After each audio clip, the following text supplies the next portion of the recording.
I'm going to throw a scenario out at you and see if it fits.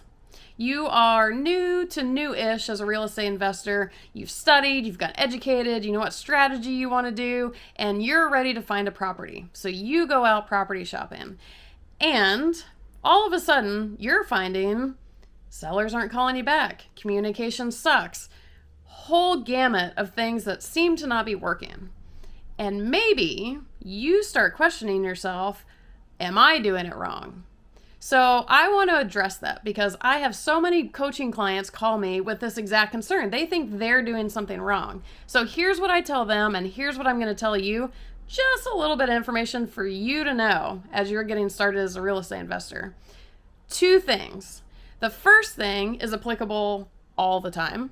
The second thing, it depends on where we are in the real estate market. So here they are. Here are the things that may likely be causing the lack of communication or whatever challenges that you're receiving from the sellers or providers if you're buying turnkey rental properties, whoever you're trying to buy from, whoever you're trying to work with for that matter, contractors, whatever.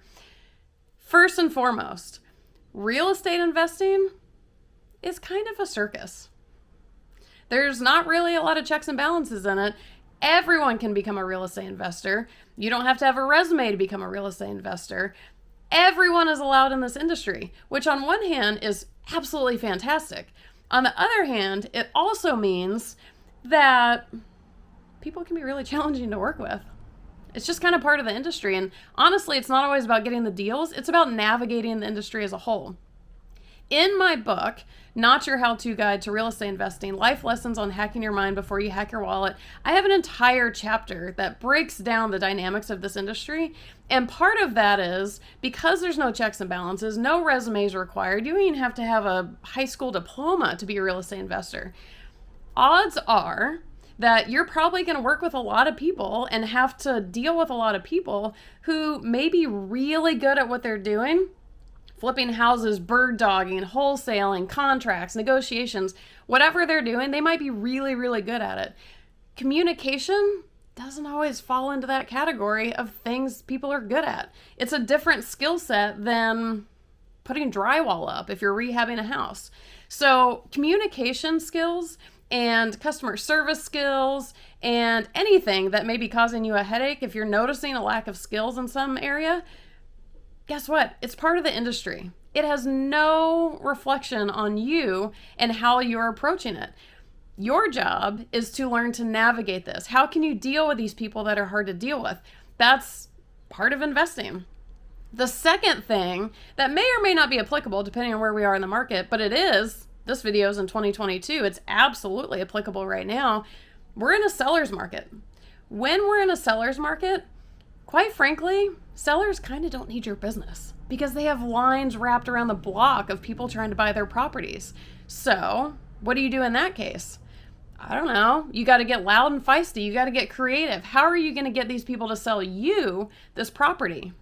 I don't know. Money talks, personality talks. I don't know. You have to figure it out. This is part of being an investor. You got to figure these things out. Now, when we're in a buyer's market and the buyers have all the leverage, this one's not quite as applicable. We're still in a real estate circus, so Godspeed to the personalities and communication skills. But in a buyer's market, the buyers do have more leverage.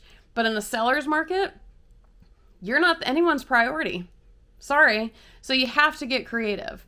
So I wanted to let you know this primarily, well, partially so I could try and help you navigate it, but primarily so that you know it's not necessarily you or something you're doing wrong. Again, I have new investors come to me all the time and they're worried that it's them.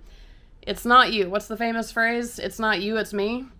Pretend every seller and provider is saying that. So if you're in this phase and you're kind of worrying about things, hopefully this alleviates that. Also, if you're feeling an extreme amount of overwhelm, which tends to happen right about this time as an investor and getting started, I have a video. I have coined the term the overwhelm epidemic because that's the other thing people come to me as coaching clients. They're so overwhelmed, too much information. They don't know left from right, up from down. So check out that video that I'm linking below to help you. It kind of dovetails with this, what we're talking about. Keep things simple for yourself, understand it's not you, and learn to get creative. Learn to navigate this somewhat challenging industry. That is going to be what makes you a great investor. If you agree, hit the like button. If you don't agree, or maybe you do agree, throw some information in the comments. Have you been in this position? Are you experiencing it right now? What's your experience? Let us all know. We can all help each other as a community. And make sure you're subscribed to my channel because I have a new video every week that I'm really hoping to help with this beginner investor mindset, psychology, education, so you can be a phenomenal investor.